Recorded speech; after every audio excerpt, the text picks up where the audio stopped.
Right, so again, first, well, actually, I don't think I said, sorry for making a mistake. I know nobody's like, getting upset at me or anything for making a mistake. Obviously, everyone realizes we're all human, we make mistakes. And I'm not taking it personally, so don't worry. But I'm sorry for making a mistake, for causing any confusion.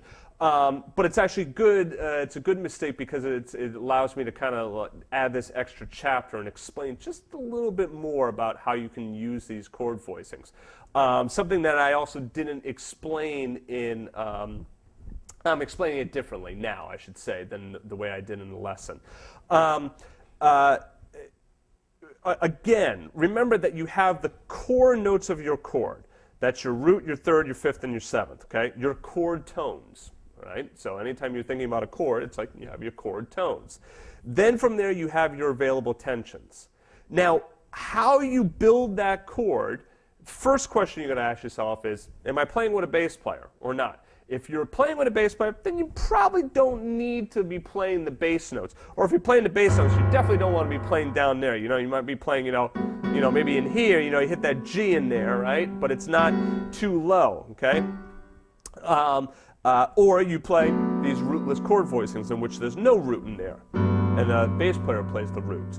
If you're not playing with a bass player, now that gives you a little bit more freedom, right? And this is where you can start to add the roots in the left hand, and most likely you're going to want to add the roots, for, like I said, to make it so that it's not so ambiguous as to what the chord is. Again, if I do that as my A form of my G major 7 chord, well really, that's a B minor 7 chord. That's a B minor 7 block chord, okay? So it's easy for the ear to hear that as minor versus major with the ninth.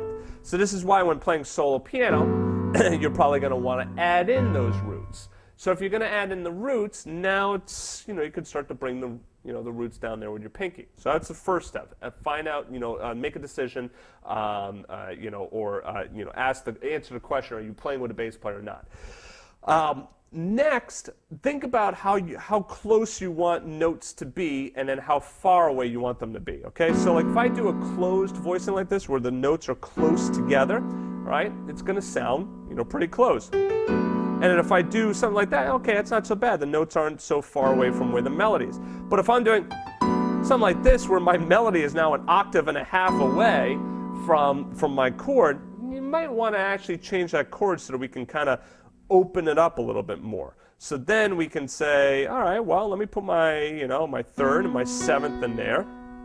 And then we could start to build up by fourths or thirds. From here, a fourth up, I could double the third again. I can go up another fourth. Okay, you can do something like that. And, I might say, yeah, I'm not really in love with that chord voicing, so let me do the ninth in there. Let me do the fifth. Instead of doing the root, let me do the sixth. Okay, so there's a nice sounding chord voicing right there.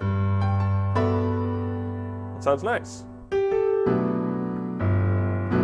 Bringing it down an octave. So there's all different ways of creating these chord voicings. You don't have to just use, okay, it's the A form and the B form, make sure you use the quartal. You really think of it like a spice cabinet, okay? Actually, you know what, I got a better example for you. So you're making soup. You have your stock ingredients, okay? You're going to put in your broth, you're going to put in your potatoes, you're going to put in your carrots, and you're going to put in your chicken, all right? All right, so those are your stock ingredients that you need in order to make that soup. If you don't have those stock ingredients, then it's just not going to be soup, okay? Now, the next step is now you open up your spice cabinet. Okay, and to help you with the analogy, those stock ingredients, that's your chord tones. That's your root, your third, your fifth, and your seventh, okay? You need those there, all right? That's your, those are your main elements of your chord, even though we can leave out the fifth, right? I won't get into that right now. Then you open up your spice cabinet. Your spice cabinet, you can add a bunch of different spices in there, and these are your tensions of your chords. Your 9s, your 11s, your 13s, all right? Your sharp 9s, flat 9s, sharp 11s, so on and so forth. But like anything else, if you take all your spices and you dump them in your soup, how good is your soup going to be? It's not going to be all that good. It's going to be too spicy, right? And the spices start to cancel each other out. All right, now, the last step, okay, now you have your chord tones and your tensions, now it's about how you arrange those notes in the chord. If you make them all clustered together, all right, then it's not going to work all that well. The analogy, if we're going to still use cooking, it's like you ever do that thing in which it's like it says, oh, you know, cook it for a half hour at 350 degrees. And you're like, you know, I'll do 15 minutes at 500 degrees. You know, it's like we've all tried that at one point or another. And you realize, yeah, you know what, it just doesn't work, all right? It ends up burning or whatnot. You can't speed up the process. Same thing with your chords, all right? When you just clump them all together like that, and you're like, oh, let me just throw them all in there, it doesn't work all that well. So you want to spread some of them out. Intervals of thirds, intervals of fourths. This is where the quartal voicings come in. Those fifths as well, like, you know, when I did that, that fifth there between the G and the D, and then there's the quartal, the fourth, the D and the G up there, okay? And then last thing I want to tell you about the fifth. I said I wasn't going to get into it, but let me get into it now. The reason that the fifth is not a real important chord tone is because from C7, C major 7, and C minor 7, the fifth remains exactly the same. Okay? Not to say you can't put the fifth in there. Sure, go ahead and throw it in there, but definitely get that third and seventh in there, right? And things like your nines and stuff like that. Some of those tensions before worrying about the fifth. The fifth adds a little bit more, you know, breath to the chord, a little bit more, you know, oomph to it. All right, it fills it out a little bit.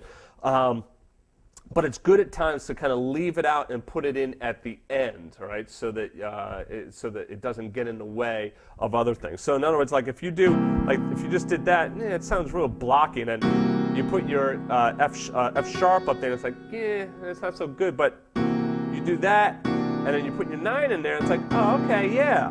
And then you realize, oh, I don't need my fifth. Oh, maybe I'll put in my flat 13, okay? All right, or maybe I'll do that, right? So start without the fifth in, and then you can add it in later.